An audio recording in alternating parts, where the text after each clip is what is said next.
आज का हमारा व्याख्यान 1935 का जो अधिनियम ब्रिटिश भारत में लाया गया था,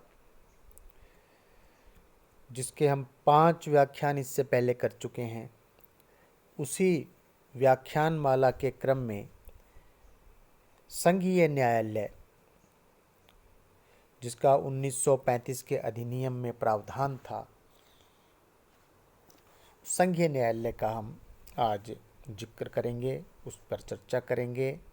उसकी जो ऑर्गेनाइजेशन है, उसकी जो राइट्स हैं, इन पे हम काम करेंगे, अब बात करेंगे। प्रस्तावित संघ में संघीय इकाइयों के आपसी झगड़ों और इनका केंद्र के साथ झगड़ों के समाधान के लिए संघीय न्यायालय की स्थापना आवश्यक समझी गई। 1935 के अधिनियम को 1 अप्रैल 1937 से लागू किया गया था और 1 अक्टूबर 1937 से संघीय न्यायालय ने अपना कार्य प्रारंभ किया था। संघीय न्यायालय का सबसे पहले हम करते हैं कि इसका जो संगठन था वो किस प्रकार का था। संघीय न्यायालय का संगठन अधिनियम के अनुसार स्थापित संघीय न्यायालयों में जो स्थापित किए गए थे, जो संघीय न्यायालय स्थापित जो किया गया था, संघीय न्यायालय में एक मुख्य न्यायाधीश और अधिक से अधिक 6 उप न्यायाधीश नियुक्त किए जा सकते थे, किंतु उस समय केवल एक मुख्य न्यायाधीश और 2 अन्य न्यायाधीश नियुक्त किए गए थे। वे सब न्यायाधीश ब्रिटिश सम्राट द्वारा अति उच्च योग्यताओं के आधार पर नियुक्त किए जाते थे और इनकी संख्या में वृद्धि केवल तभी की जा सकती थी जब संघीय विधानमंडल इस हेतु एक प्रार्थना पत्र गवर्नर जनरल के माध्यम से ब्रिटिश सम्राट को भेजे। न्यायाधीशों का विधान ब्रिटिश सम्राट और उनकी मंत्रिपरिषद द्वारा तय किया जाता था। न्यायाधीशों को किसी प्रकार की हानि न पहुंचे, अतः उनके विधानों में उनकी अवधि के भीतर परिवर्तन नहीं किया जाता था। न्यायाधीशों का वेतन भारतीय जो राजकोष है वहाँ से दिया जाता था। न्यायाधीशों की नौकरियां सुरक्षित की गई थी और सदाचरण होने पर वे अपने पद पर 65 वर्ष की आयु तक कार्य कर सकते थे। दुराचार, मिसबिहेवियर अथवा शारीरिक एवं मानसिक दुर्बलता के आधार पर ब्रिटिश सम्राट उन्हें 65 वर्ष की आयु से पूर्व भी हटा सकता था। विद्यार्थियों, आपने ध्यान दिया होगा तो न्यायाधीशों की नियुक्ति भी ब्रिटिश सम्राट के द्वारा की जाती थी और चूंकि अपॉइंटिंग अथॉरिटी ब्रिटिश सम्राट है तो उनको पद से भी वही हटा सकता था। और आपने यह भी सुना कि जो भी नियम कायदे बन रहे थे सब इंग्लैंड से बन करके आ रहे थे। भारतीय विधान मंडलों में यहाँ उसके लिए नियम बनाने का कोई प्रावधान जो है वो नहीं था। तो सम्राट उन्हें 65 वर्ष की आयु से पहले भी हटा सकता था। जब प्रिवी काउंसिल की न्याय समिति जो वो प्रिवी काउंसिल यानी कि the judicial committee of the privy council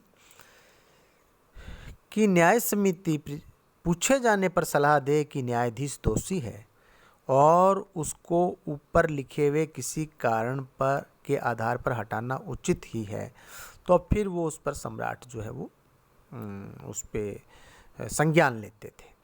न्यायाधीशों की नियुक्ति का अधिकार गवर्नर जनरल अथवा भारत के विधानमंडल को इसलिए नहीं दिया गया ताकि न्यायाधीश स्वतंत्रतापूर्वक अपना कार्य कर सके और उनके ऊपर किसी प्रकार का उचित अनुचित दबाव जो है उन पर किसी प्रकार का ना हो। ये सब इसलिए किया गया।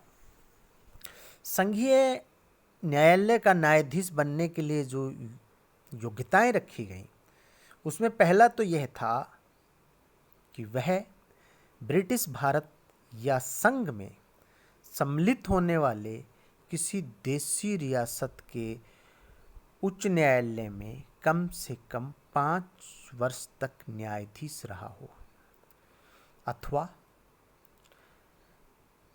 वह इंग्लैंड या उत्तरी आयरलैंड के एडवोकेट संघ फैकल्टी ऑफ एडवोकेट्स का 10 वर्ष तक सदस्य रहा हो, अथवा ब्रिटिश भारत या संघ में सम्मिलित होने वाली किसी देशी रियासत के उच्च न्यायालय का 10 वर्ष तक एडवोकेट रहा हो।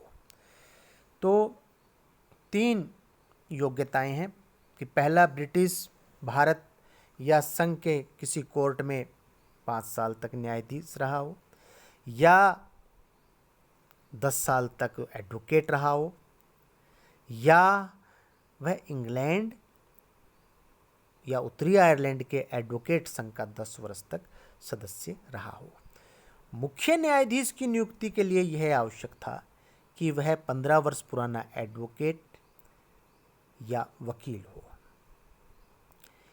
किसी भी रिक्त स्थान को स्थायी रूप से भरने के लिए गवर्नर जनरल किसी उचित व्यक्ति को न्यायाधीश नियुक्त कर सकता था। ये मतलब बहुत रेयर कंडीशंस। इसी तरह मुख्य न्यायाधीश का स्थान रिक्त होने पर गवर्नर जनरल किसी भी संघीय न्यायाधीश को न्यायाधीश के रूप में कार्य करने के लिए कह सकता था। मुख्य न्यायाधीश को वेतन के रूप में 7,000 रुपये महीना और जो उप न्यायाधीश थे उनको 5500 रुपया महीना वेतन मिलता था, जो कि बहुत अधिक था। इसके अतिरिक्त उनको भत्ते व पेंशन्स भी मिलती थी। अब है संघीय न्यायालय के अधिकार। संघीय न्यायालय के अधिकार क्षेत्र के 3 भाग थे: प्रारंभिक अधिकार क्षेत्र, अपीलीय अधिकार क्षेत्र और परामर्शदात्री अधिकार क्षेत्र। ये 3 प्रकार के प्रारंभिक अधिकार क्षेत्र के अंतर्गत संघीय न्यायालय में ऐसे ही अभियोग आ सकते थे जो संघ और किसी प्रांत की सरकार में परस्पर मतभेद होने के कारण उठ खड़े हुए हों, या संघ और संघ में प्रविष्ट किसी राज्य की सरकार में परस्पर मतभेद होने के कारण उठ खड़े हुए हों। संघीय न्यायालय अपने प्रारंभिक अधिकार क्षेत्र के अनुसार उन सभी मामलों को सुन सकता था जिनका संबंध 1935 के अधिनियम की व्याख्या से हो। वह किसी प्रांत या देशी रियासत के आपसी झगड़े अथवा 2 से अधिक प्रांतों या रियासतों के मध्य हुए झगड़ों का निर्णय भी करता था। फिर है अपीलीय अधिकार क्षेत्र। अपीलीय अधिकार क्षेत्र के अनुसार संघीय न्यायालय का काम भारत के उच्च न्यायालयों के निर्णय और आदेश के विरुद्ध उन मामलों में अभियोग प्रार्थनाओं को सुनना था जिनके संबंध में उच्च न्यायालय ने यह प्रमाणित कर दिया हो कि वे अभियोग 1935 के अधिनियम की व्याख्या से संबंध विधान के ठोस प्रश्न से संबंधित हैं। संबद्ध विधान के ठोस प्रश्न से संबंधित है, या अधिनियम के अधीन जारी किए गए किसी सह परिषद आदेश ऑर्डर इन काउंसिल की व्यवस्था से संबंध है।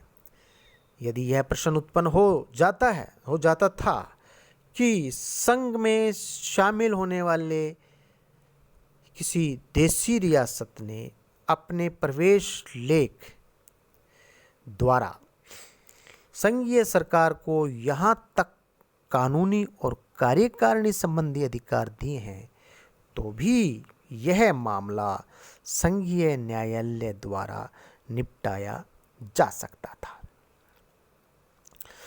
परामर्शदात्री अधिकार क्षेत्र की यदि हम बात करें तो इसमें न्यायालय का संबंध उन मामलों से था जिनका संबंध विधान के प्रश्न से हो और उनके बारे में गवर्नर जनरल के न्यायालय से परामर्श मांगा हो। तो ये 3 प्रकार के संघीय न्यायालय के अधिकार: प्रारंभिक अधिकार क्षेत्र, उसके बाद में परामर्शदात्री अधिकार क्षेत्र, अपीलीय अधिकार क्षेत्र, ये 3 अधिकार।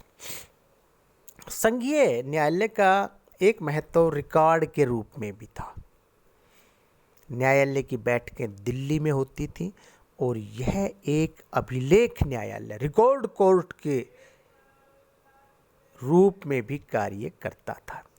इसकी कार्यवाहियों का रिकॉर्ड, जो प्रोसीडिंग्स हैं, रखा जाता था और उन्हें प्रकाशित किया जाता था। उनका हवाला निचली अदालतों में जो केसेस होते थे उनके निर्णय वगैरह में किया जाता था। अब एक बात जो ध्यान रखने की है यह कि संघीय न्यायालय सर्वोच्च न्यायालय नहीं था। देखिए, सुप्रीम कोर्ट कहीं नहीं आया है, संघीय आया है।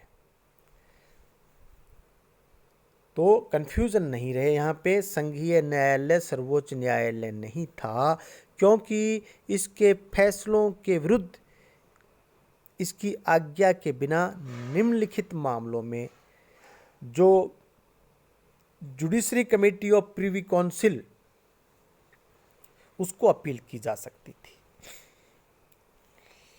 क्या? एक तो यह है कि ऐसे मामलों में जिनमें 1935 के अधिनियम की व्याख्या या अधिनियम के अधीन जारी किए हुए किसी सपरिषद आदेश की व्याख्या का प्रश्न उत्पन्न हुआ हो और उसमें निर्णय संघीय न्यायालय और प्रारंभिक अधिकार क्षेत्र के अंतर्गत दिए गए हों।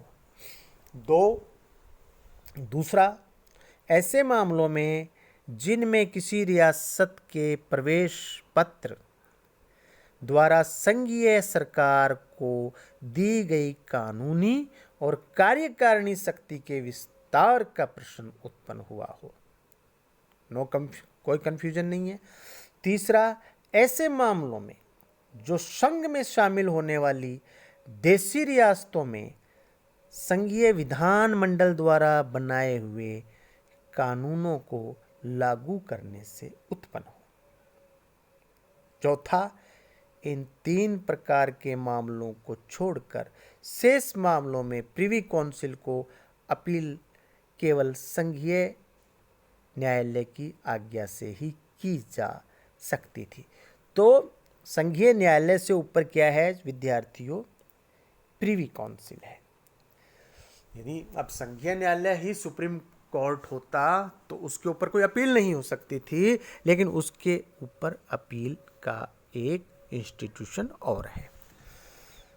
अब हम निष्कर्ष में यदि बात करें तो देखिए, संघीय न्यायालय ने 1 अक्टूबर 1937 को अपना कार्य करना प्रारंभ किया और उसने लगभग 13 वर्ष तक प्रशंसनीय रूप से कार्य किया। 1950 में जब भारत का नवीन संविधान लागू किया गया तो इसे सर्वोच्च न्यायालय सुप्रीम कोर्ट बना दिया गया और उसकी शक्तियों में आवश्यकता अनुसार वृद्धि कर दी गई। उल्लेखनीय है कि संघीय न्यायालय को दीवानी और फौजदारी मुकदमों में अपील सुनने का अधिकार नहीं दिया गया था। चूंकि केंद्र में प्रस्तावित संघ की स्थापना ही नहीं हुई, अतः देशी रियासतों के मामलों को सुनने का प्रश्न भी न्यायालय के सम्मुख उत्पन्न नहीं हुआ। इस तरह संघीय न्यायालय ब्रिटिश प्रांतों के उन मामलों को ही सुनता रहा जिनके लिए वह अधिकृत था। बहुत बहुत धन्यवाद।